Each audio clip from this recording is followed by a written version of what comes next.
in this deen, scholars are known about 4 ways. And there is no one that Faisal qualifies to be known as a scholar. 4 ways of knowing ulama. The first one, tansisul ulama. One alim comes and says this person is alim. He's alim. Do we understand? Who are those who make us know that some people are medical doctors? A carpenter. Can a carpenter says, Sheikh, this person is doctor?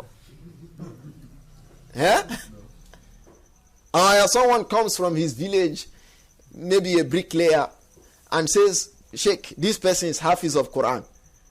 So someone will say, are you Hafiz of Quran? Or how do you know? Say, I know now. At least I know I have read Qaidatul Baghdadi. So someone who has read Qaidatul Baghdadi is the one who is able to recognize someone who has memorized the whole of the Quran. So that is putting round pegs in square hole. So the first way of knowing ulama is tansisul a'imma, that the imams of this deen say that this person is an imam. That's one of what Shaykh Uthaymeen said. He said, Al-Albani imamun fil hadith. Say, Al-Albani is imam. So if you say Albani is imam al-Albani, don't say, you calling him imam. Ulama say that he's imam in this field. And I don't know who they have referred to as imam in hadith in this zaman. So that's why ulama now refer to him as Imamul Muhaddisin fi hadha al-waqt. Because we have tansisul a'imma. So don't ask him, how do I know that Albani is a scholar? Because scholars say that he's scholar. So you who say that you are a scholar, which alim? I'm not saying when I say scholars because I'm feeling that in this part of the country, any person who can read Arabic and interpret it, people think that he's a scholar. Is this not what we are talking about?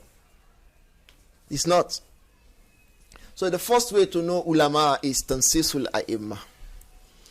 The third way of knowing an alim is atharuhu. The second one of knowing the ulama is atharuhu. What did he write?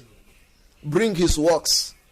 Shaykh Mashhur Hassan al-Salman, if you read the muqaddimah of his tahqiq on the book Al-Muwafaqat, Shaykh Bakr ibn Abi Zayd was saying that هذا عمل جيد من فضيلة الشيخ مشهور أبي بيدا مشهور Hassan al-Salman.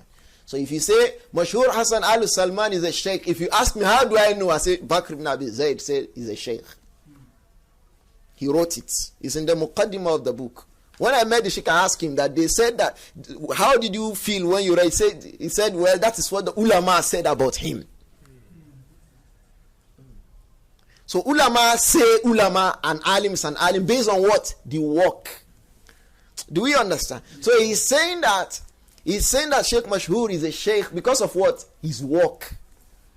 And one of the statements from Shaykh Uthaymeen when he was talking about Shaykh Al-Albani rahimahullah, he said his works testify to his person. Yes. Al-Imam al-Zahabi rahimahullah, we never knew him. Alayhi rahmatullah. But from his work we know who he is. Shamsuddin al-Zahabi. It suffices. In fact, any one of his works suffice. Is it Tazkiratul Huffaz? Is it Siyar Alamun Nubala? Is it Al-Kashif? Fi dhikri man lahu riwayatu fi kutub as-sitta? Which of his books? Mizanul I'tidal? They suffice. Imam Hafiz al-Mizzi has about 2 or 3 books that the scholars mentioned. Tahzibul Kamal, Tuhfatul Ashraf. And each of these books is, think of it. So, the second way of knowing an alim is bil athar.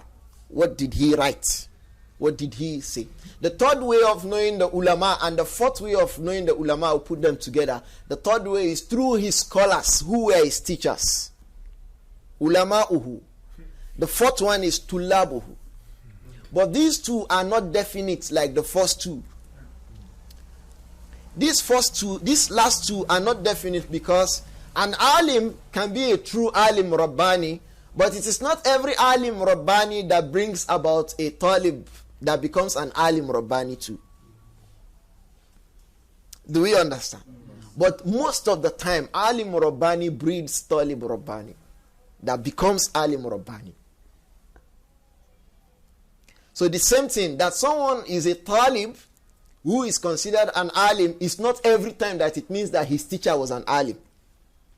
He could have learned the basics from that teacher, and then he goes ahead on his own to become what he became. So it doesn't mean that the person who taught him was a scholar. So these two are not completely definite, but the first two are definite. Nasu alimin aw an tariqi atharihi. So these two are definite. You can't see the work of, if you see the work of a scholar, you read it and say, oh, he's a scholar. Or the ulama say, oh, no one can write this kind of a book except that he's a scholar.